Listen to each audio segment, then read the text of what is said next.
Students हम chemical formula पढ़े उससे पहले हमें एक इंपॉर्टेंट टॉपिक पढ़ना है रेडिकल्स। रेडिकल्स क्या होते हैं? हमने आयंस पढ़े थे।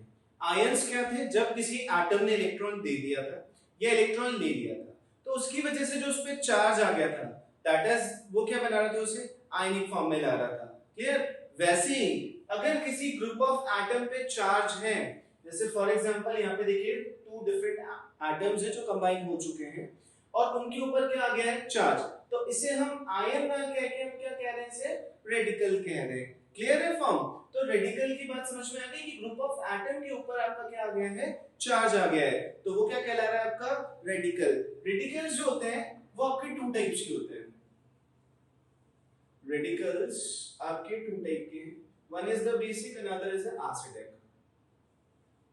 Basic radical and acidic radical.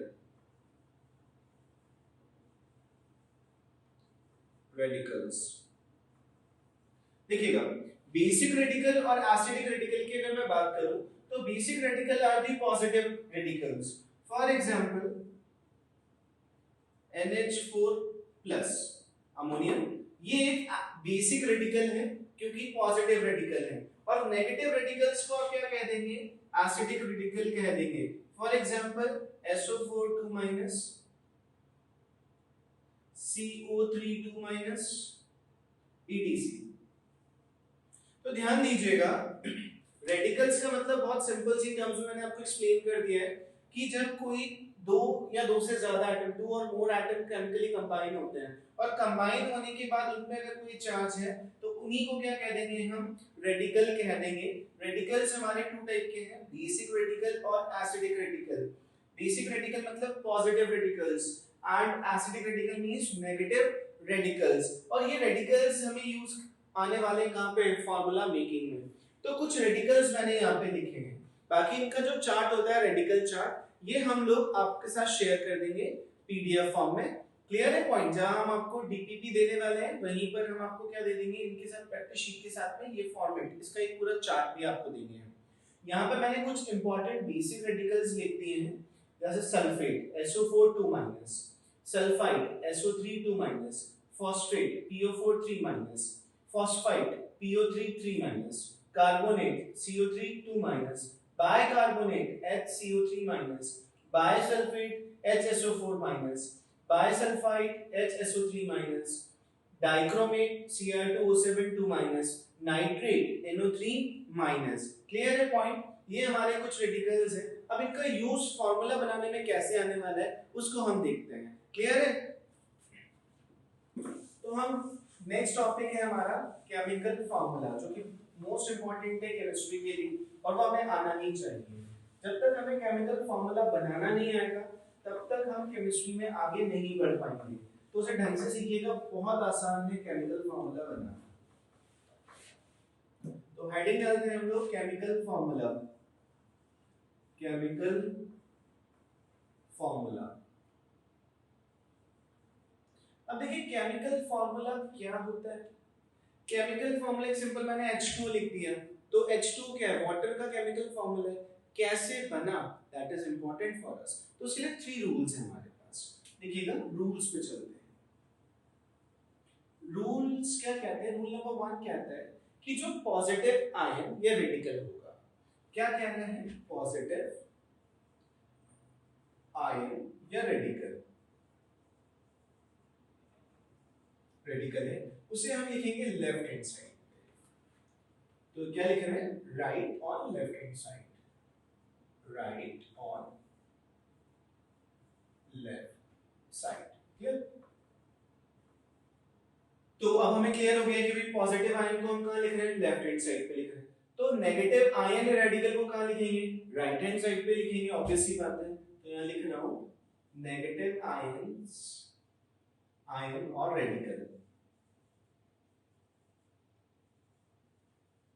Right on right hand side, right side. For example देखिए, जैसे मैंने क्या किया, मैं एक सिंपल सा फॉर्मूला बना रहा हूं। किसका बनाते हैं हम लोग? सोडियम सल्फेट का बनाते हैं। तो Na यूज करना है, Na प्लस की फॉर्म में होगा, और SO4 2 माइनस की फॉर्म। तो ध्यान दीजिएगा, इसे मैंने कहाँ लिखा है, LHS साइड पे, लेफ्ट हैंड साइड पे, इसे कहाँ लिखा है, RHS साइड पे।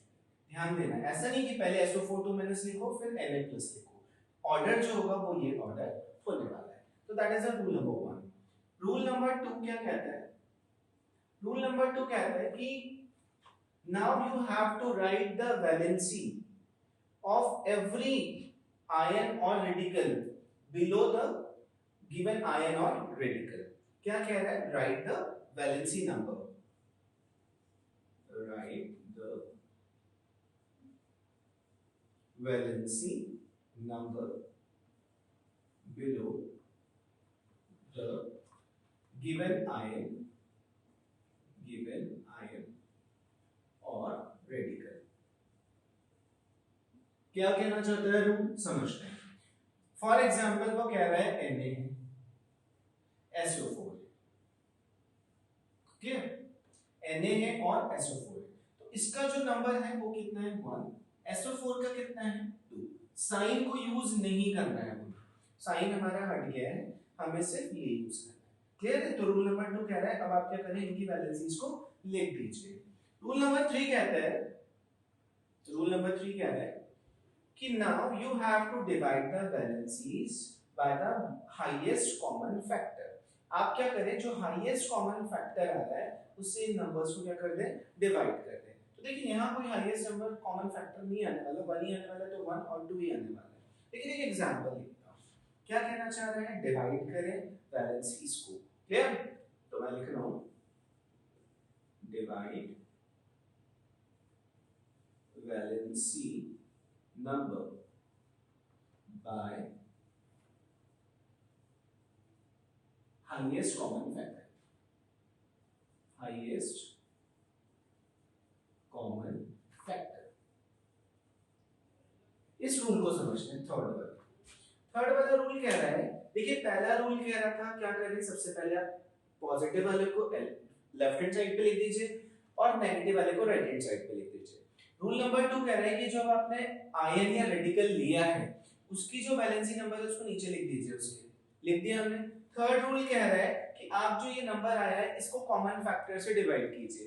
अब देखिए मैं यहाँ से थोड़ा सा रब कर देता हूँ रूल नंबर 1 को, ताकि आप इजीली इसको सीख पाए।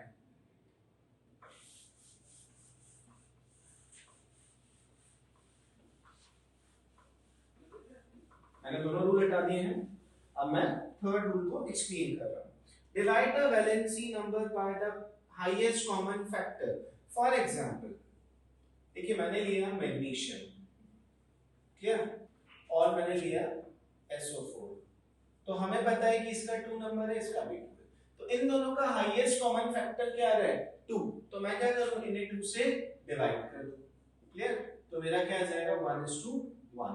अब मैं मान लीजिए दूसरा एग्जांपल ले रहा हूं, नीचे वाला Na और SO4, ये 1 है और ये 2 है। अब देखिए यहाँ किसी से डिवाइड नहीं कर सकते हैं, 1 से करेंगे ऑब्वियस सी बात है 1 और 2 ही आने वाला है, तो यहाँ डिवीजन की जरूरत नहीं है, यानी डिवीजन की नीड नहीं है। लेकिन ये डिवीजन की नीड है, तो जहां डिवाइड हो सकता है उसे हम क्या करेंगे, कॉमन फैक्टर से डिवाइड कर देंगे, क्लियर है पॉइंट। कॉमन फैक्टर से क्या करेंगे, हम उसे डिवाइड कर देंगे। फॉर एग्जांपल एक और एग्जांपल लेता हूं, मैंने लिया है C4 प्लस और O2 माइनस, तो मैं यहाँ देखूंगा CO4 और 2, तो यहाँ जो कॉमन फैक्टर आ रहा है, हाईएस्ट कॉमन फैक्टर वो आ रहा है 2, तो 2 से मैंने दोनों को डिवाइड कर दिया, तो मेरा यहाँ तक आ गया हमारा रूल 3। आई होप आप समझ रहे होंगे इस रूल का क्या मतलब है। लास्ट और फोर्थ रूल कहता है, now cross multiply the valencies, cross multiply the valencies. अब देखिए क्रॉस मल्टीप्लाई द वैलेंसीज का क्या कहना चाहते हैं, मल्टीप्लाई द वैलेंसीज, वैलेंसीज को हम क्या कर रहे हैं, मल्टीप्लाई कर रहे हैं।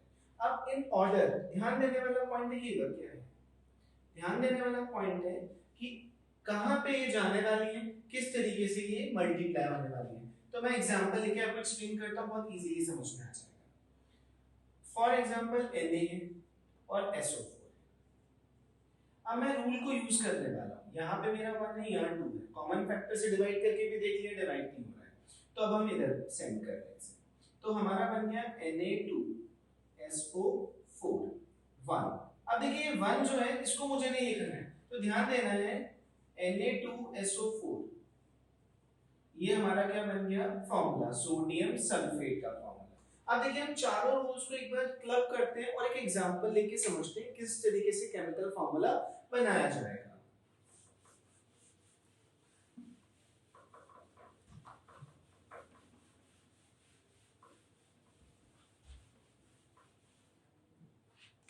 एग्जांपल ले रहे हैं हम, मान लीजिए मुझे बनाना है मैं बना रहा हूँ, क्या बनाना है, आप बोले जो बना देंगे, कार्बोनेट से बनाना है किसी को, कैल्शियम कार्बोनेट बनाते हैं। चलो कैल्शियम कार्बोनेट, तो हमें पता है कैल्शियम 2+ होता है, ये वैलेंसी हम कैलकुलेट कर सकते हैं, और कार्बोनेट हमें रेडिकल चार्ट से लर्न करना है। क्लियर? अब मुझे क्या करना है, रूल्स लगाना। सबसे पहले देखिए मेरा रूल हो गया कंप्लीट कि मैंने पॉजिटिव को लेफ्ट हैंड साइड पे लिख दिया है, नेगेटिव को राइट हैंड साइड पे लिख दिया है। अब मुझे क्या करना है, सेकंड रूल में जो नंबर्स हैं उनको नीचे लिख देना है। तो कैल्शियम और कार्बोनेट है मेरा, यहाँ पे देखिए ये 2 आएगा, ये 2 आएगा। अब थर्ड रूल में क्या करना है, मोस्ट हाईएस्ट कॉमन फैक्टर से डिवाइड कर देना है। तो देखिए ये 2 से डिवाइड हो रहे हैं, 1 1 आ रहा है।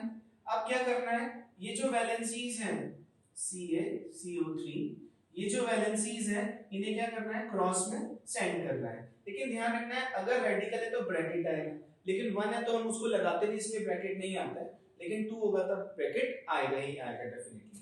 तो स्टार्ट करते हैं। यहाँ पे देखिए कैल्शियम के साथ 1 आएगा तो Ca1CO3 का 1। तो यहाँ पे मुझे 1 को तो लिखना नहीं है ना, तो मेरा बन जाएगा CaCO3। आई होप आपको समझ में आ गया होगा। और एग्जांपल ले लेते हैं ताकि और क्लियर हो जाए टॉपिक। देखिए ये टॉपिक हमें क्लियर करना ही है क्योंकि ये मोस्ट इंपॉर्टेंट टॉपिक है केमिस्ट्री का। फॉर एग्जांपल मैंने ले लिया है यहाँ पर Mg के साथ हम बना रहे हैं, क्लियर, MgNO3, क्लियर। तो यहाँ पे ये हमारा होता है 2+, ये होता है 1-, तो 1 को हम लिखते नहीं इसलिए हम माइनस चार्ज लगा देते हैं डायरेक्टली। अब हमें रूल के अकॉर्डिंग चलना है, तो पॉजिटिव को लेफ्ट हैंड साइड पे, नेगेटिव को राइट हैंड साइड पे लिखते हैं। अब क्या करना है, वैलेंसीज को नीचे लिख देना है, तो MgNO3 2 और 1। अब क्या करना है, मोस्ट कॉमन फैक्टर जो हाईएस्ट उससे डिवाइड करना है हाईएस्ट कॉमन फैक्टर से, तो 1 ही है तो हमें कोई डिवीजन नहीं करना है। अब देखिएगा ये 2 इधर से आएगा, क्रॉस मल्टीप्लिकेशन में ये इधर से आएगा, तो Mg के साथ 1 आया, अब मैं उसे नहीं लिखूंगा, लेकिन NO3 एक रेडिकल है उसके साथ क्या आ जाएगा 2, तो हमारा बन गया मैग्नीशियम नाइट्रेट। क्लियर है पॉइंट? और एग्जांपल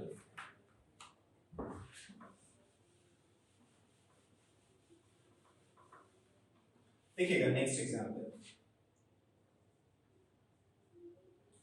एग्जांपल हम लोग लेने वाले हैं एल्यूमिनियम। तो एल्यूमिनियम की वैलेंसी कैलकुलेट करनी आती है ना, कॉन्फ़िगरेशन से मैंने आपको सिखाई थी, आयन जब हमने पढ़े थे तब उससे जस्ट अबव वैलेंसी आया था।